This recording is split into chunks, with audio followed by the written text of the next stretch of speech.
parents don't notice when love slowly turns into habit. That's why we miss the first warning signs. We notice bruises, we notice grades, we notice screams, but we don't notice silence changing shape. So when my 6-year-old son stopped calling us mom and dad, I didn't panic. I smiled. That was my first mistake, because children don't stop using names. They stop using roles. And once a child forgets who you are, to them, something else has already taken your place. When I look back, I see it all so clearly. The missed signs, the little oddities we brushed aside as childhood quirks. The truth is, parents are experts at explaining away the things that scare them. He's just being a kid, we'd say. It's just a phase. We were a normal family. We weren't special. There was no ancestral curse. No haunted house passed down through generations. No warnings scrawled in red on the walls. Just a rented flat on the 3rd floor, with thin walls that let you hear the neighbors' arguments, and long, tired evenings that bled into one another. My wife, Sarah, worked late shifts at the hospital. I was a freelance graphic designer, working from home, glued to my screen until my eyes burned. Our son, Kabir, was the bright spark that filled the quiet spaces between our exhaustion. He was 6, and his world was a playground of endless curiosity. He was curious in the way only children can be, touching things he shouldn't, asking questions that had no right answers, like why is the sky blue but space is black? Where do fish get thirsty? He was our center. Most nights, he'd crawl into our bed, a small, warm body wedged between us. Other parents might call that dependence, a habit to be broken. But for us, it was safety. It felt like he was anchoring us, keeping our little family unit from drifting apart in the tide of everyday life. Having him there, his soft breathing, a steady rhythm in the dark, was a comfort I didn't realize I relied on. Kabir talked constantly. It was a waterfall of words, a nonstop commentary on everything he saw and imagined. He talked to his toys, giving them complex backstories and personalities. He talked to the walls, the furniture, the very air in the room. He had long, elaborate conversations with imaginary friends we laughed about over dinner. "Mr. Giggles is sad today," he'd announce, "because the dust bunnies ate his favorite sock." He named his shadows. He argued with his reflection in the mirror. He'd wave at empty corners of the room as if greeting an old friend. "Kids do that," we'd tell each other, a soothing mantra to quiet the tiny, unnerving voice in the back of our minds. Parents say many things to avoid feeling fear, but there was one habit of his that I always found strange. Even then, he would stare at our faces, at mine and Sarah's, for just a little too long. His gaze was intense, unwavering. It wasn't the loving gaze of a child looking at his parents. It was analytical, almost cold, as if he were memorizing every line, every pore, every feature, like he was studying a map, trying to commit it to memory before it changed forever. I'd try to break the spell, tickling him or making a funny face, but the memory of that unnerving focus always lingered. The night everything shifted wasn't dramatic. There was no raging storm, no sudden power cut plunging the world into darkness. It was just a regular Tuesday. I was asleep, deep in that dreamless state that only pure exhaustion can bring. Then a whisper sliced through the silence. I opened my eyes. The clock on the bedside table read 3:11 a.m. A faint glow from the streetlights outside painted stripes across the room. Kabir was standing beside the bed, his small silhouette, a dark shape against the light from the window. He was staring down at me, his head tilted. He whispered again, and this time I heard him clearly. "You're breathing wrong." For a second, my sleep-addled brain couldn't process it. I almost laughed. It was such a bizarre, nonsensical thing for a child to say. "What do you mean, buddy?" I mumbled, propping myself up on one elbow. He didn't answer my question. Echusa smiled, a thin, knowing smile that didn't belong on a 6-year-old's face. "Don't worry," he whispered, his voice impossibly calm. "I'm still practicing." Then, as if nothing had happened, he turned, walked back to his side of the bed, and crawled under the covers. Practicing what? The question screamed in my head. I lay there, wide awake, my heart pounding against my ribs. I listened to the sound of my own breathing, suddenly loud and foreign in the quiet room. I didn't sleep again that night. The next morning, the strangeness continued. Sarah was in the kitchen making breakfast. Usually, Kabir would run in, shouting, "Good morning, Mum," and wrap his arms around her legs. But that day, he just walked in and stood by the counter. He looked at Sarah, his expression unreadable. Then he said, his voice flat, "You forgot to lock the door last night." It wasn't an accusation. It wasn't a warning. It was just a statement. An observation. There was no affection, no mom, just a cold, factual report. Sarah Pao said, a carton of milk in her hand. "What, Kabir? Don't be silly." Of course I locked it. She looked at me, a flicker of confusion in her eyes. "And say good morning to your mother." I walked over and knelt down in front of him. "Hey, buddy, that's your mom.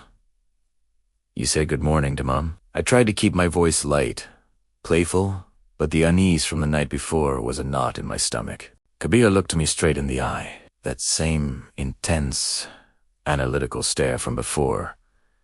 He didn't smile. He didn't look away. "I know who you are," he said. That sentence echoed in my mind long after he sat down to eat his cereal in silence. I know who you are. It should have been a reassuring statement from a son to his father, but the way he said it, the absolute certainty and the complete lack of warmth, made it sound like a threat. It felt like he wasn't talking about a relationship. He was talking about identity, like he'd seen through the roles of mom and dad and was looking at the people underneath, and he wasn't impressed. The boy who filled our home with noise was becoming quiet, and his silence was louder than any scream. Things started to get worse.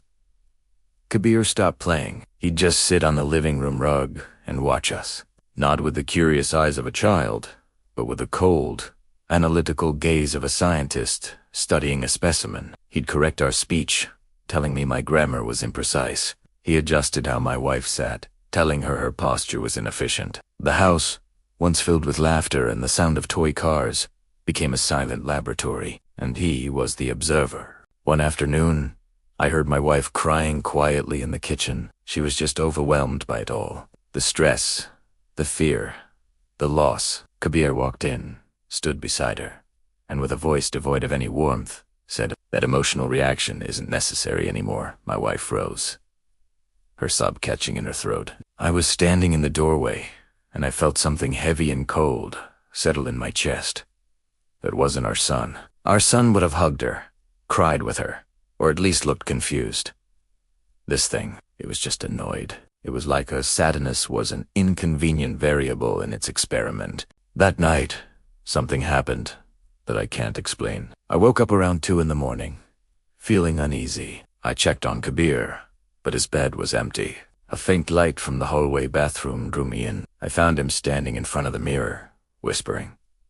But he wasn't talking to himself. His eyes were locked on his reflection, and it was a conversation. The cadence, the pauses. It was like he was speaking to someone else in there. He noticed me in the doorway. He turned, and the smile that spread across his face was slow and deliberate, like he was practicing it. He said, "It's easier when they don't interrupt." My blood ran cold. "Who, buddy?" I asked, trying to keep my voice steady. "Who's interrupting?" He didn't answer. He just turned back to the mirror, and his smile dropped. Then he practiced it again. A small, tight smile. Then a wider one. He was perfecting the mask. I couldn't sleep. I went downstairs and opened my laptop. I didn't know what to search for. Son acting strange. Child replaced. It all sounded insane. I avoided words like ghosts or possession. This didn't feel supernatural. It felt biological, foreign. I ended up in the deepest corners of the internet old parenting forums from a decade ago. Abandoned blogs with only a few posts. And that's where I found them. Other parents. They described the same thing. A child who returned after a high fever, a minor accident, or a brief illness. Changed. They all talked about the unsettling observation skills, the way their kids would mimic adult behaviors with chilling accuracy.